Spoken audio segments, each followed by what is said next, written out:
আজকের উনুনের মধ্যে ভাত বসিয়েছিলাম, তো ভাতটা আমি একটু বন্ধ করে রেখেছিলাম, মানে তুলে গ্যাসের কাছে রেখেছিলাম, গ্যাসে আরেকটু ফুটিয়ে নিচ্ছি। আর এদিকে দেখো আমার মেয়ে খেলা করছে। কী নিয়ে খেলা করছে জানো? ওষুধের ইয়ে নিয়ে, ওষুধের কাগজ নিয়ে। তো আমি এখানে রান্না করছি, এত ধোঁয়া হচ্ছে, আমার চোখ পুরো জ্বালায় জ্বলে যাচ্ছে। আর আমার মেয়ে একটু বাইরে খেলতে যাবে বলছে, আমি সেই জন্য একটু জল খাইয়ে দিচ্ছি।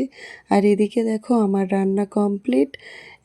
কুমড়োর ঘেঁট, মাছের ঝাল, আর করেছি উচ্ছে আলু ভাজা।